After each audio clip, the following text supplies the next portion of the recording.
Hello friends, welcome to Rashtram institute YouTube channel.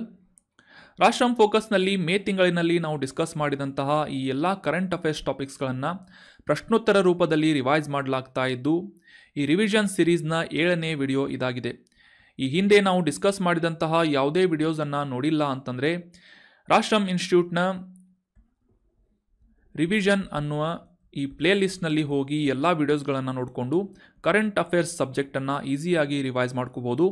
ಅದೇ ರೀತಿಯಾಗಿ ಈಗ ಡಿಸ್ಕಸ್ ಮಾಡ್ತಾ ಇರುವಂತಹ ಕರೆಂಟ್ ಅಫೇರ್ಸ್ ಟಾಪಿಕ್ಸ್ಗಳನ್ನು ನೋಟ್ಸ್ ರೂಪದಲ್ಲಿ ಡೌನ್ಲೋಡ್ ಮಾಡ್ಕೋಬೇಕು ಅಂತಂದರೆ ರಾಷ್ಟ್ರಂ ಇನ್ಸ್ಟಿಟ್ಯೂಟ್ನ ಟೆಲಿಗ್ರಾಮ್ ಚಾನಲನ್ನು ಸಬ್ಸ್ಕ್ರೈಬ್ ಮಾಡಿ. ಡಿಸ್ಕ್ರಿಪ್ಷನ್ ಬಾಕ್ಸ್ನಲ್ಲಿ ಟೆಲಿಗ್ರಾಮ್ ಚಾನಲ್ನ ಲಿಂಕನ್ನು ನೀಡಲಾಗಿದೆ. ಸೊ ಇವತ್ತಿನ ಸೆಷನ್ನ ಮೊದಲನೇ ಪ್ರಶ್ನೆ ಏನು ಅಂತ ನೋಡೋಣ. ಮುಂದ್ರಾ ಬಂದರು ಅಥವಾ ಮುಂದ್ರಾ ಪೋರ್ಟ್ ಭಾರತದ ಯಾವ ರಾಜ್ಯದಲ್ಲಿದೆ ಅಂತ ಪ್ರಶ್ನೆ ಇದ್ದು, ಆಪ್ಷನ್ 1 ತಮಿಳುನಾಡು, ಆಪ್ಷನ್ 2 ಪಶ್ಚಿಮ ಬಂಗಾಳ, ಆಪ್ಷನ್ 3 ಒಡಿಶಾ ಅಥವಾ ಆಪ್ಷನ್ 4 ಗುಜರಾತ್ ಅಂತ ನೀಡಲಾಗಿದೆ. ಸೊ ಸರಿಯಾದ ಉತ್ತರ ಏನು ಅಂತಂದರೆ ಆಪ್ಷನ್ 4 ಗುಜರಾತ್ನಲ್ಲಿ ಈ ಮುಂದ್ರಾ ಬಂದರು ಲೊಕೇಟ್ ಆಗಿದೆ. ಗುಜರಾತಿನ ಈ ಗಲ್ಫ್ ಆಫ್ ಕಚ್ನ ಬಳಿ ಕಚ್ ಜಿಲ್ಲೆಯಲ್ಲಿ ಮುಂದ್ರಾ ಪೋರ್ಟ್ ಲೊಕೇಟ್ ಆಗಿದೆ ಅಂತ ನಾವು ಅಂಡರ್ಸ್ಟ್ಯಾಂಡ್ ಮಾಡ್ಕೊಂಡ್ವಿ. ಸೊ ಇತ್ತೀಚೆಗೆ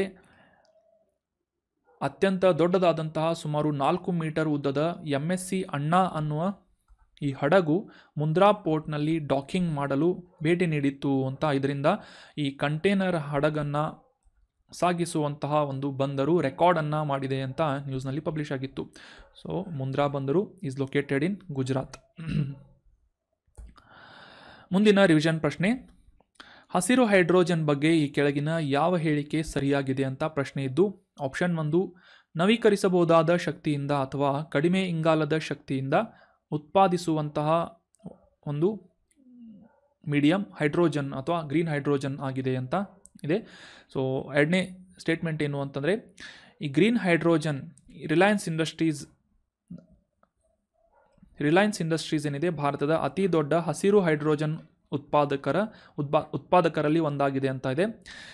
ಮೂರನೇ ಸ್ಟೇಟ್ಮೆಂಟ್ ಏನು ಅಂತಂದರೆ, ಈ ಗ್ರೀನ್ ಹೈಡ್ರೋಜನನ್ನು ಕಾರುಗಳು, ವಿಮಾನಗಳು ಮತ್ತು ಅಂತರಿಕ್ಷ ನೌಕೆಗಳಲ್ಲಿ ಇಂಧನವಾಗಿ ಬಳಸಲಾಗುವುದು ಅಂತ ಇದೆ. ನಾಲ್ಕನೇ ಸ್ಟೇಟ್ಮೆಂಟ್ ಏನು ಅಂತಂದರೆ, ಮೇಲಿನ ಎಲ್ಲವೂ ಸರಿಯಾಗಿವೆ ಅಂತ ಇದೆ. ಸೊ ಸರಿಯಾದ ಉತ್ತರ ಏನು ಅಂತಂದರೆ ಆಪ್ಷನ್ 4, ಮೇಲಿನ ಎಲ್ಲ ಸ್ಟೇಟ್ಮೆಂಟ್ಗಳು ಕೂಡ ಗ್ರೀನ್ ಹೈಡ್ರೋಜನ್ ಬಗ್ಗೆ ಸರಿಯಾದಂಥ ಸ್ಟೇಟ್ಮೆಂಟ್ಗಳಾಗಿವೆ. Option 4 is right answer. ಆಗಲೇ ನಾವು ಡಿಸ್ಕಸ್ ಮಾಡಿದ ಹಾಗೆ ಈ ನವೀಕರಿಸಬಹುದಾದಂತಹ ಶಕ್ತಿಗಳ ಮೂಲದಿಂದ ಸೋಲಾರ್ ಎನರ್ಜಿ ಆಗಿರ್ಬೋದು, ವಿಂಡ್ ಎನರ್ಜಿ ಆಗಿರ್ಬೋದು, ಇವುಗಳಿಂದ ಈ ಒಂದು ಗ್ರೀನ್ ಹೈಡ್ರೋಜನನ್ನು ಉತ್ಪಾದನೆ ಮಾಡಲಾಗುತ್ತೆ ಅನ್ನೋದು ಸರಿಯಾದಂಥ ಸ್ಟೇಟ್ಮೆಂಟ್ ಆಗುತ್ತೆ. ಎರಡನೇ ಸ್ಟೇಟ್ಮೆಂಟ್, ರಿಲಯನ್ಸ್ ಇಂಡಸ್ಟ್ರೀಸ್ ಭಾರತದ ಅತಿ ದೊಡ್ಡ ಹಸಿರು ಹೈಡ್ರೋಜನ್ ತಯಾರಕರಲ್ಲಿ ಒಂದಾಗಿದೆ ಅಂತ ಇದೆ. ಸೊ ಇದು ಕೂಡ ಕರೆಕ್ಟ್ ಆಗುತ್ತೆ. ಯಾಕಂತಂದರೆ Reliance is the largest green hydrogen producer in India.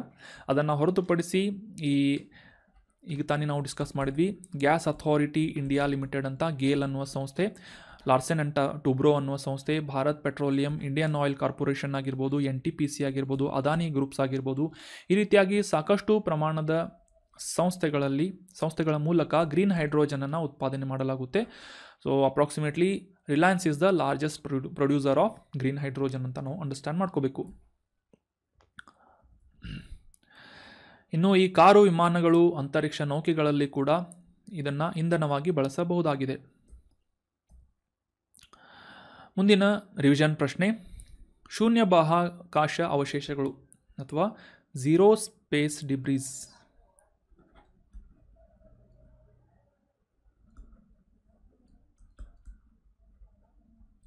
ಅಥವಾ ಝೀರೋ ಡಿಬ್ರೀಸ್ ಚಾರ್ಟರನ್ನು ಈ ಕೆಳಗಿನ ಯಾವ ಬಾಹ್ಯಾಕಾಶ ಸಂಸ್ಥೆಯ ಮೂಲಕ ಪ್ರಾರಂಭಿಸಲಾಗಿದೆ ಅಂತ ಪ್ರಶ್ನೆ ಇದೆ. Zero space debris charter.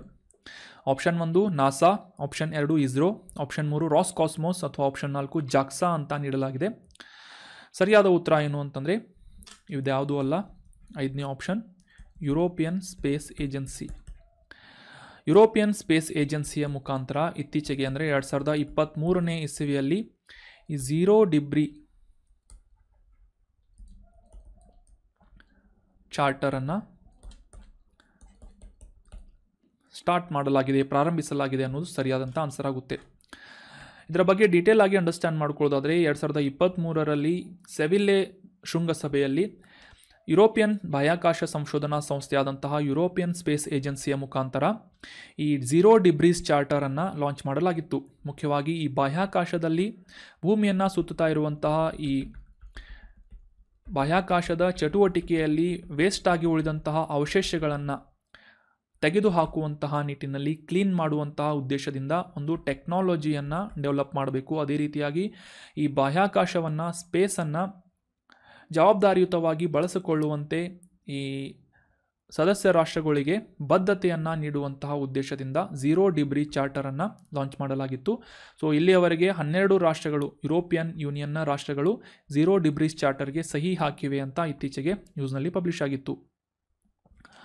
So already understand ಮಾಡ್ಕೊಂಡ್ವಿ. ಈ ಉಪಗ್ರಹಗಳ ಕಾರ್ಯಾವಧಿ ಕಂಪ್ಲೀಟ್ ಆದ ನಂತರ ಅವುಗಳನ್ನು ಡಿಸ್ಪೋಸ್ ಮಾಡುವುದಾಗಿರ್ಬೋದು, ಕಕ್ಷೆಯಲ್ಲಿ ಸೇವೆಯನ್ನು ಸಕ್ರಿಯವಾಗಿರುವಂಥ ಉಪಗ್ರಹಗಳನ್ನು ಅವುಗಳ ಒಂದು ವೇಸ್ಟೇಜ್ಗಳನ್ನು ತೆಗೆದುಹಾಕುವುದಾಗಿರ್ಬೋದು, ಈ ರೀತಿಯಾದಂಥ ತಂತ್ರಜ್ಞಾನವನ್ನು ಅಭಿವೃದ್ಧಿಪಡಿಸುವಂತಹ ನಿಟ್ಟಿನಲ್ಲಿ ಈ ಝೀರೋ ಡಿಬ್ರೀಸ್ ಚಾರ್ಟರನ್ನು ಯುರೋಪಿಯನ್ ಸ್ಪೇಸ್ ಏಜೆನ್ಸಿಯ ಮುಖಾಂತರ ಪ್ರಾರಂಭ ಮಾಡಲಾಗಿದೆ.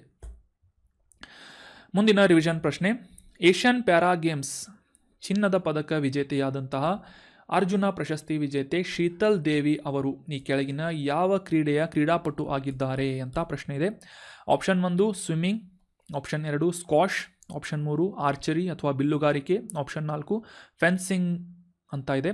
ಸರಿಯಾದ ಉತ್ತರ ಆಪ್ಷನ್ 3 ಆರ್ಚರಿ ಅಥವಾ ಬಿಲ್ಲುಗಾರಿಕೆಗೆ ಸಂಬಂಧಪಟ್ಟಂತೆ ಶೀತಲ್ ದೇವಿ ಅವರು ಒಬ್ಬ ವಿಕಲಚೇತನ ಕ್ರೀಡಾಪಟು ಆಗಿದ್ದಾರೆ. ಪ್ಯಾರಾಲಿಂಪಿಕ್ಸ್ನಲ್ಲಿ ಇತ್ತೀಚೆಗೆ ಈ ಒಂದು ಜೂನಿಯರ್ ಏಷ್ಯನ್ ಪ್ಯಾರಾ ಗೇಮ್ಸ್ನಲ್ಲಿ ಚಿನ್ನದ ಪದಕವನ್ನು ಗೆದ್ದಿದ್ದಾರೆ ಮತ್ತು ಇವರಿಗೆ ಭಾರತ ಸರ್ಕಾರದಿಂದ ಅರ್ಜುನ ಪ್ರಶಸ್ತಿಯನ್ನು ಕೂಡ ನೀಡಿ ಗೌರವಿಸಲಾಗಿದೆ. ಈ ಸೋಲಾರ್ ಪಂಪ್ಸೆಟ್ ಅಳವಡಿಕೆ ಕಾರ್ಯಕ್ರಮವಾದಂತಹ PM ಕುಸುಮ್ ಅನ್ನುವ ಯೋಜನೆಯನ್ನು KUSUM ಯೋಜನೆಯನ್ನು ಯಾವ ವರ್ಷದಲ್ಲಿ ಲಾಂಚ್ ಮಾಡಲಾಯಿತು ಅಂತ ಪ್ರಶ್ನೆ ಇದ್ದು, ಆಪ್ಷನ್ 1 2016, 2019, 2021 ಅಥವಾ ಆಪ್ಷನ್ 4 2023 ಅಂತ ನೀಡಲಾಗಿದೆ. ಸರಿಯಾದ ಉತ್ತರ ಆಪ್ಷನ್ 2. 2019ನೇ ಇಸವಿಯಲ್ಲಿ ಪ್ರಧಾನಮಂತ್ರಿ ಕುಸುಮ್ ಯೋಜನೆ ಅನ್ನುವ ಈ ಸೋಲಾರ್ ಪ್ಯಾನೆಲ್ಸ್ಗಳನ್ನು ಅಥವಾ ಸೋಲಾರ್ ಪಂಪ್ಸೆಟ್ಸ್ಗಳನ್ನು ಹೊಲಗದ್ದೆಗಳಲ್ಲಿ ಅಳವಡಿಸುವಂತಹ ಒಂದು ನಿಟ್ಟಿನಲ್ಲಿ ಪ್ರೋಗ್ರಾಮನ್ನು ಲಾಂಚ್ ಮಾಡಲಾಗಿತ್ತು ಕೇಂದ್ರ ಸರ್ಕಾರದಿಂದ. 2019 ಇಸ್ ರೈಟ್ ಆನ್ಸರ್. ಮುಖ್ಯವಾಗಿ ಪ್ರಧಾನಮಂತ್ರಿ ಕಿಸಾನ್ ಊರ್ಜಾ ಸುರಕ್ಷಾ ಏವಂ ಉತ್ಥಾನ್ ಮಹಾಭಿಯಾನ್ ಅಂತ ಈ ಒಂದು ಯೋಜನೆಯ ಫುಲ್ ಫಾರ್ಮ್ ಆಗಿದೆ. ರೈತರ ಈ ಕೃಷಿ ಕ್ಷೇತ್ರಕ್ಕೆ ಸಂಬಂಧಪಟ್ಟಂತೆ ಡಿಡೀಸಲೈಸೇಷನ್ ಆಗಿರ್ಬೋದು, ರೈತರ ಆದಾಯವನ್ನು ಹೆಚ್ಚಿಸುವಂತಹ ಒಂದು ಉದ್ದೇಶ ಆಗಿರ್ಬೋದು, ಪರಿಸರ ಸಂರಕ್ಷಣೆ ಆಗಿರ್ಬೋದು, ಈ ಒಂದು ಪ್ರಮುಖ ಗುರಿಗಳನ್ನು ಇಟ್ಕೊಂಡು ಸೋಲಾರ್ ಪಂಪ್ಸೆಟ್ಸ್ಗಳನ್ನು ಕೃಷಿ ಕ್ಷೇತ್ರಗಳಲ್ಲಿ ಅಥವಾ ಈ ಹೊಲಗದ್ದೆಗಳಲ್ಲಿ ಅಳವಡಿಸುವಂತಹ ಒಂದು ಪ್ರಮುಖ ಪ್ರೋಗ್ರಾಮ್ ಯಾವುದು ಅಂತಂದರೆ, ಕೇಂದ್ರ ವಲಯದ ಒಂದು ಯೋಜನೆ ಯಾವುದು ಅಂತಂದರೆ PM ಕುಸುಮ್ ಯೋಜನೆ ಆಗಿದೆ. ಇದರ ಫುಲ್ ಫಾರ್ಮನ್ನು ಆಲ್ರೆಡಿ ನಾನು ಡಿಸ್ಕಸ್ ಮಾಡಿದ್ದೀನಿ. ಮುಂದಿನ ರಿವಿಷನ್ ಪ್ರಶ್ನೆ, ಈ ನಿಶಿ ಬುಡಕಟ್ಟು ಸಮುದಾಯದವರು ಭಾರತದ ಯಾವ ರಾಜ್ಯದಲ್ಲಿ ಪ್ರಿಡಾಮಿನೆಂಟ್ ಆಗಿ ಹೆಚ್ಚಿನ ಸಂಖ್ಯೆಯಲ್ಲಿ ವಾಸಿಸ್ತಾರೆ ಅಂತ ಪ್ರಶ್ನೆ ಇದೆ. Option 1 Himachal Pradesh, option 2 Arunachal Pradesh, option 3 Ladakh ಅಥವಾ ಆಪ್ಷನ್ 4 ಮಿಜೋರಾಂ ಅಂತ ನೀಡಲಾಗಿದೆ. ಸರಿಯಾದ ಉತ್ತರ ಏನು ಅಂತಂದರೆ ಆಪ್ಷನ್ 2. ಅರುಣಾಚಲ್ ಪ್ರದೇಶದಲ್ಲಿ ನಿಶಿ ಬುಡಕಟ್ಟು ಸಮುದಾಯದವರು ಹೆಚ್ಚಿನ ಸಂಖ್ಯೆಯಲ್ಲಿ ಕಂಡು ಬರ್ತಾರೆ. Predominantly they live in Arunachal Pradesh ಅಂತ ನಾವು ಅಂಡರ್ಸ್ಟ್ಯಾಂಡ್ ಮಾಡ್ಕೋಬೇಕು. Option 2 Arunachal Pradesh is right answer. ಇತ್ತೀಚೆಗೆ ಈ ನಿಶಿ ಬುಡಕಟ್ಟು ಸಮುದಾಯಕ್ಕೆ ಸೇರಿದಂತಹ ಮಹಿಳೆ ಮೌಂಟ್ ಎವರೆಸ್ಟ್ ಶಿಖರವನ್ನು ಆರೋಹಣ ಮಾಡಿದ್ದಾಳೆ. ಈ ಮೂಲಕ ಇತಿಹಾಸವನ್ನು ಸೃಷ್ಟಿಸಿದ್ದಾಳೆ ಅಂತ ನ್ಯೂಸ್ನಲ್ಲಿ ಪಬ್ಲಿಷ್ ಆಗಿತ್ತು. ಸೊ ನಿಶಿ ಬುಡಕಟ್ಟು ಸಮುದಾಯದವರು ಹೆಚ್ಚಿನ ಸಂಖ್ಯೆಯಲ್ಲಿ ಅರುಣಾಚಲ್ ಪ್ರದೇಶದಲ್ಲಿ ವಾಸಿಸುವಂತಹ ಜನಾಂಗೀಯ ಗುಂಪಾಗಿದೆ. ಮುಂದಿನ ರಿವಿಷನ್ ಪ್ರಶ್ನೆ, 2023-24ನೇ ಸಾಲಿನ ವರ್ಷದಲ್ಲಿ ಭಾರತದೊಂದಿಗೆ ಅತಿ ದೊಡ್ಡ ವ್ಯಾಪಾರ ಪಾಲುದಾರ ಯಾರಾಗಿದ್ದಾರೆ ಅಂತ ಪ್ರಶ್ನೆ ಇದೆ.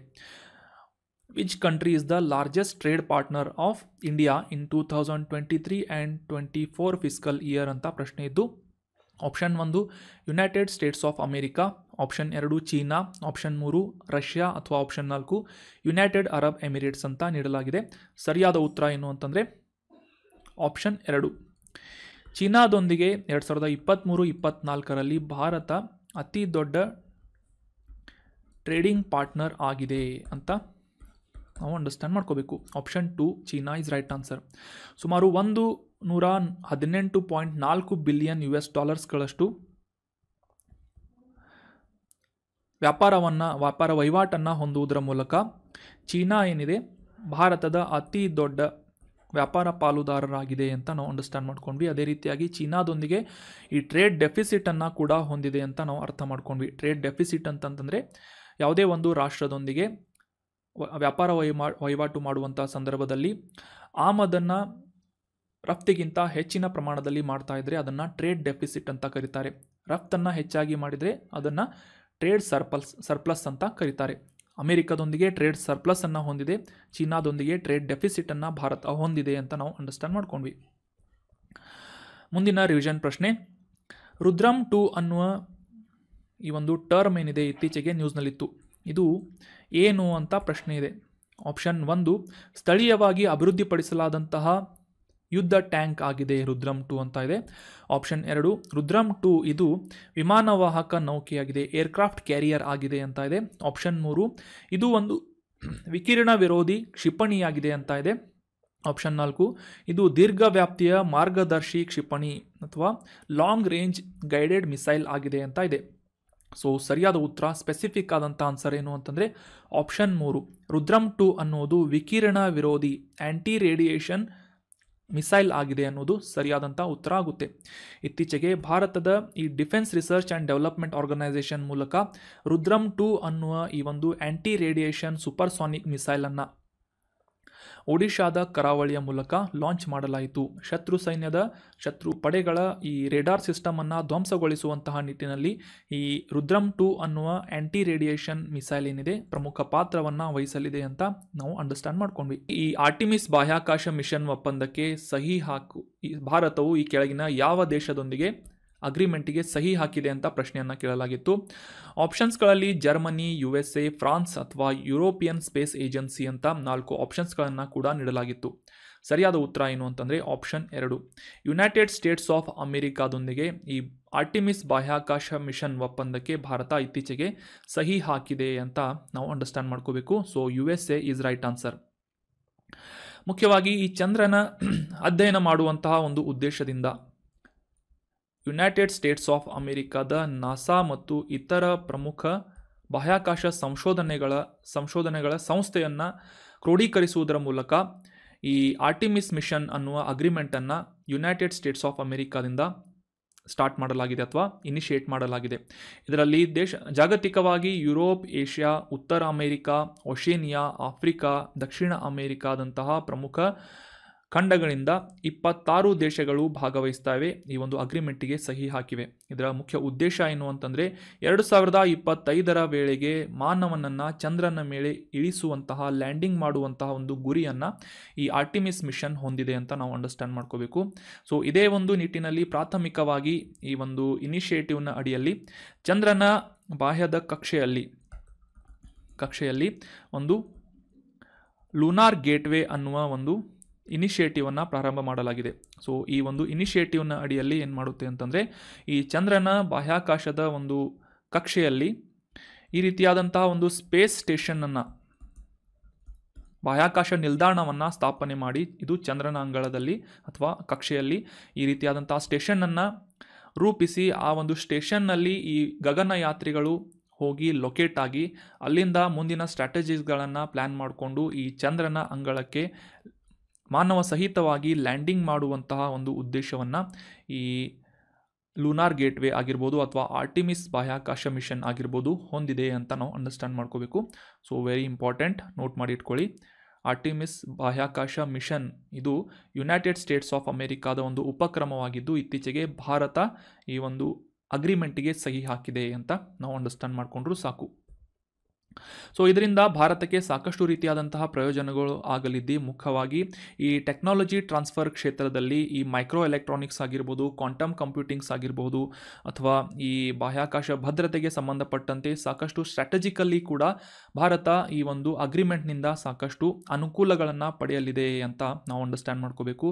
ನಮಗೆಲ್ಲ ಗೊತ್ತಿರೋ ಹಾಗೆ ಭಾರತದ ಮಹತ್ವಾಕಾಂಕ್ಷಿ ಯೋಜನೆಯಾದಂತಹ ಈ ಗಗನ್ಯಾನ್ ಅನ್ನುವ ಈ ಒಂದು ಉಪಕ್ರಮ ಅಥವಾ ಇನಿಷಿಯೇಟಿವ್ಗೂ ಕೂಡ ಈ ಆರ್ಟಿಮಿಸ್ ಮಿಷನ್ನ ಒಪ್ಪಂದ ಸಾಕಷ್ಟು ಸಹಾಯಕಾರಿ ಆಗಲಿದೆ ಅಂತ ನಾವು ಅಂಡರ್ಸ್ಟ್ಯಾಂಡ್ ಮಾಡ್ಕೋಬಹುದು. ಉತ್ತರದಿಂದ ದಕ್ಷಿಣಕ್ಕೆ ಪ್ರಾರಂಭವಾಗುವಂತೆ ಈ ಕೆಳಗಿನ ಯಾವ ಪರ್ವತ ಶ್ರೇಣಿಯು ಭಾರತದ ಅತ್ಯಂತ ಕೆಳಭಾಗದಲ್ಲಿರುವಂತಹ ಒಂದು ಪರ್ವತ ಶ್ರೇಣಿಯಾಗಿದೆ ಅಂತ ಗುರುತಿಸಬೇಕು. Option 1 Karakoram, option 2 Ladakh, option 3 Himalaya, option 4 Shivalik ಅಂತ ನೀಡಲಾಗಿದೆ. ಸೊ ಸರಿಯಾದ ಉತ್ತರ ಏನು ಅಂತಂದರೆ option 4 Shivalik mountain range is the bottom most in the given list ಅಂತ ನಾವು ಅಂಡರ್ಸ್ಟ್ಯಾಂಡ್ ಮಾಡ್ಕೋಬೇಕು. ಸೊ ಆನೆಮುಡಿ ಅಂತ ಏನಾದರೂ ಕೊಟ್ಟರೆ ಸೌತಲ್ಲಿ ಆನೆಮುಡಿ ಇದೆ, ಸೊ ಅದನ್ನು ನಾವು ಗುರುತಿಸಬೇಕಾಗುತ್ತೆ. ಆದರೆ ಇಲ್ಲಿ ಕಾರಾಕೋರಂ, ಲದಾಖ್ ಮತ್ತು ಹಿಮಾಲಯ ಇರೋದ್ರಿಂದ ಬಾಟಮ್ ಮೋಸ್ಟ್ ಮೌಂಟನ್ ರೇಂಜ್ ಯಾವುದು ಅಂತಂದರೆ ಶಿವಾಲಿಕ್ ಮೌಂಟನ್ ರೇಂಜ್ ಆಗಿದೆ. ಮ್ಯಾಪ್ನಲ್ಲಿ ಕ್ಲಿಯರ್ ಆಗಿ ನಾವು ಅಂಡರ್ಸ್ಟ್ಯಾಂಡ್ ಮಾಡ್ಕೋಬೋದು. ಭಾರತದ ಉತ್ತರ ಭಾಗದಲ್ಲಿರುವಂತಹ ನಾರ್ತ್ ಸೌತ್ ಮೌಂಟನ್ ರೇಂಜ್ ಯಾವುದು ಅಂತಂದರೆ ಕಾರಾಕೋರಂ, ಅದಾದ ನಂತರ ಅದರ ಕೆಳಗಡೆ ಲದಾಖ್ ಪರ್ವತ ಶ್ರೇಣಿ, ಅದರ ಕೆಳಗಡೆ ಜಾಸ್ಕರ್ ಪರ್ವತ ಶ್ರೇಣಿ, ನಂತರ ಗ್ರೇಟರ್ ಹಿಮಾಲಯನ್ ಪರ್ವತ ಶ್ರೇಣಿ, ಪೀರ್ ಪಂಜಾಲ್ ಪರ್ವತ ಶ್ರೇಣಿ, ಅದರ ಕೆಳಗೆ ಈ ಧೌಲಧರ್ ಪರ್ವತ ಶ್ರೇಣಿ, ಅದಾದ ನಂತರ ಶಿವಾಲಿಕ್ ಪರ್ವತ ಶ್ರೇಣಿ. ನಾರ್ತ್ನಿಂದ ಸೌತ್ವರೆಗೆ ನಾವು ಎಲ್ಲ ಪರ್ವತ ಶ್ರೇಣಿಗಳನ್ನು, ಹಿಮಾಲಯ ಪರ್ವತ ಶ್ರೇಣಿಗಳನ್ನು ಲೊಕೇಟ್ ಮಾಡಿದ್ವಿ. So bottom most is Shivalik ಪರ್ವತ ಶ್ರೇಣಿ. ಮುಂದಿನ ರಿವಿಷನ್ ಪ್ರಶ್ನೆ, ಗಲ್ಫ್ ಸಹಕಾರ ಮಂಡಳಿಯ ಅಥವಾ ಗಲ್ಫ್ ಕೋಆಪರೇಷನ್ ಕೌನ್ಸಿಲ್ನ ಈ ಕೆಳಗಿನ ಯಾವ ರಾಷ್ಟ್ರ ಸದಸ್ಯ ರಾಷ್ಟ್ರವಾಗಿಲ್ಲ ಅಂತ ಪ್ರಶ್ನೆ ಇದೆ.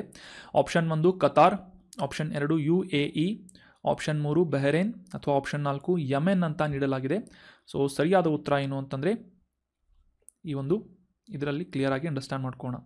Bahrain, Kuwait, Oman, Qatar, Saudi Arabia, United Arab Emirates ಈ ರೀತಿಯಾದಂಥ 6 ರಾಷ್ಟ್ರಗಳನ್ನು ಒಳಗೊಂಡಿದೆ ಈ ಗಲ್ಫ್ ಕೋಆಪರೇಷನ್ ಕೌನ್ಸಿಲ್. ಸೊ ಸರಿಯಾದ ಉತ್ತರ ಏನು ಅಂತಂದರೆ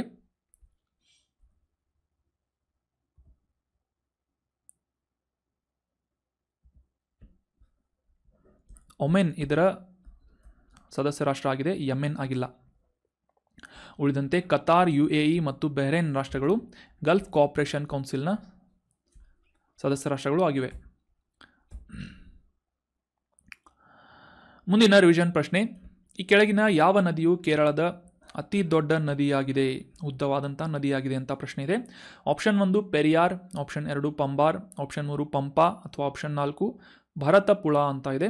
ಸರಿಯಾದ ಉತ್ತರ ಏನು ಅಂತಂದರೆ option 1 Periyar is the longest river in Kerala ಅನ್ನೋದು ಸರಿಯಾದಂಥ ಆನ್ಸರ್ ಆಗುತ್ತೆ. Option 1 Periyar is right answer. So ತಮಿಳುನಾಡಿನ ಪಶ್ಚಿಮ ಘಟ್ಟಗಳಲ್ಲಿ ಹುಟ್ಟಿ ಮುಂದೆ ಅರಬ್ಬಿ ಸಮುದ್ರವನ್ನು ಸೇರುವಂತಹ ನಿಟ್ಟಿನಲ್ಲಿ ಈ ಕೇರಳದ ಅತಿ ಉದ್ದವಾದಂತಹ ಸರೋವರ ವೆಂಬನಾಡ್ ಸರೋವರವನ್ನು ಸೇರಿ ಅರಬ್ಬಿ ಸಮುದ್ರವನ್ನು ಈ ಪೆರಿಯಾರ್ ನದಿ ಸೇರುತ್ತೆ. So this is the longest river in Kerala ಅಂತ ನಾವು ಕ್ಲಿಯರ್ ಆಗಿ ಅಂಡರ್ಸ್ಟ್ಯಾಂಡ್ ಮಾಡ್ಕೋಬೇಕು. ಲೈಫ್ ಲೈನ್ ಆಫ್ ಕೇರಳ ಅಂತ ಕೂಡ ಈ ಪೆರಿಯಾರ್ ನದಿಯನ್ನು ಗುರುತಿಸಲಾಗುತ್ತೆ. ಮುಂದಿನ ರಿವಿಷನ್ ಪ್ರಶ್ನೆ, ಪಾಪಾ ನ್ಯೂಗಿನಿಯಾ ದೇಶವು ಈ ಕೆಳಗಿನ ಯಾವ ಜಲಮೂಲದಲ್ಲಿದೆ ಅಂತ ಪ್ರಶ್ನೆ ಇದೆ. In which of the below water body the ಪಾಪಾ ನ್ಯೂಗಿನಿಯಾ ಕಂಟ್ರಿ ಈಸ್ ಲೊಕೇಟೆಡ್ ಅಂತ ಪ್ರಶ್ನೆ ಇದ್ದು, ಆಪ್ಷನ್ 1 ಅಟ್ಲಾಂಟಿಕ್ ಮಹಾಸಾಗರ, ಆಪ್ಷನ್ 2 ಹಿಂದೂ ಮಹಾಸಾಗರ, ಆಪ್ಷನ್ 3 ಆರ್ಕ್ಟಿಕ್ ಸಾಗರ ಅಥವಾ ಆಪ್ಷನ್ 4 ಪೆಸಿಫಿಕ್ ಮಹಾಸಾಗರ ಅಂತ ನೀಡಲಾಗಿದೆ. ಸರಿಯಾದ ಉತ್ತರ ಆಪ್ಷನ್ 4 ಪೆಸಿಫಿಕ್ ಮಹಾಸಾಗರದಲ್ಲಿ ಪಾಪಾ ನ್ಯೂಗಿನಿಯಾ ದೇಶ ಲೊಕೇಟ್ ಆಗಿದೆ. ಮ್ಯಾಪ್ನಲ್ಲಿ ಕ್ಲಿಯರ್ ಆಗಿ ನಾವು ನೋಡ್ಕೋಬೋದು. ಈ ಪಾಲಿನೇಷಿಯಾ ವಿಭಾಗದಲ್ಲಿ ಅಥವಾ ಓಷಿನಿಯಾ ವಿಭಾಗದಲ್ಲಿ ಈ ಪಾಪಾ ನ್ಯೂಗಿನಿಯಾ ರಾಷ್ಟ್ರವನ್ನು ನಾವು ಗುರುತಿಸ್ತೇವೆ. ದ್ವೀಪ ಸಮೂಹಗಳ ರಾಷ್ಟ್ರ ಅಂತ ಪೆಸಿಫಿಕ್ ಮಹಾಸಾಗರದಲ್ಲಿ ಈ ಪಾಪಾ ನ್ಯೂಗಿನಿಯಾ ದೇಶ ಲೊಕೇಟ್ ಆಗಿದೆ. ಇತ್ತೀಚೆಗೆ ಈ ಪ್ರದೇಶದಲ್ಲಿ ಸಾಕಷ್ಟು ದೊಡ್ಡ ಪ್ರಮಾಣದ ಪ್ರವಾಹ ಬಂದಿದ್ದರಿಂದ ಸುಮಾರು $1 ಮಿಲಿಯನ್ ಭಾರತ ಪರಿಹಾರವನ್ನು ಈ ಪಾಪಾ ನ್ಯೂಗಿನಿಯಾಗೆ ನೀಡಿದೆ ಅಂತ ನಾವು ಅಂಡರ್ಸ್ಟ್ಯಾಂಡ್ ಮಾಡ್ಕೊಂಡ್ವಿ ಕಾಂಟೆಕ್ಸ್ಟನ್ನು. So that was all about today's discussion friends. ಈಗ ಡಿಸ್ಕಸ್ ಮಾಡಿದಂತಹ ಕರೆಂಟ್ ಅಫೇರ್ಸ್ ಟಾಪಿಕ್ಸ್ಗಳ PDF ನೋಟ್ಸನ್ನು ಡೌನ್ಲೋಡ್ ಮಾಡ್ಕೋಬೇಕು ಅಂತಂದರೆ ರಾಷ್ಟ್ರಂ ಇನ್ಸ್ಟಿಟ್ಯೂಟ್ನ ಟೆಲಿಗ್ರಾಮ್ ಚಾನಲನ್ನು ಸಬ್ಸ್ಕ್ರೈಬ್ ಮಾಡಿ. ಡಿಸ್ಕ್ರಿಪ್ಷನ್ ಬಾಕ್ಸ್ನಲ್ಲಿ ಈ ಟೆಲಿಗ್ರಾಮ್ ಚಾನಲ್ನ ಲಿಂಕನ್ನು ನೀಡಲಾಗಿದೆ. ಅದೇ ರೀತಿಯಾಗಿ ಡಿಸ್ಕಷನ್ ಲೈಕ್ ಆಗಿದ್ದರೆ ಲೈಕ್ ಮಾಡಿ, ನಿಮ್ಮ ಯಾವುದೇ ಸಜೆಷನ್ಸ್ಗಳಿದ್ದರೆ ಕಮೆಂಟ್ ಬಾಕ್ಸ್ನಲ್ಲಿ ಕಮೆಂಟ್ ಮಾಡಿ ಮತ್ತು ಈ ಕಂಟೆಂಟನ್ನು ವೆರಿ ಇಂಪಾರ್ಟೆಂಟ್ ಆಗಿ ನಿಮ್ಮ ಎಲ್ಲ ಫ್ರೆಂಡ್ಸ್ ಮತ್ತು ಅಸ್ಪಿರೆಂಟ್ಸ್ಗಳ ಜೊತೆ ಶೇರ್ ಮಾಡಿ ಅಂತ ಹೇಳ್ತಾ thank you so much for joining the discussion. Have a nice day.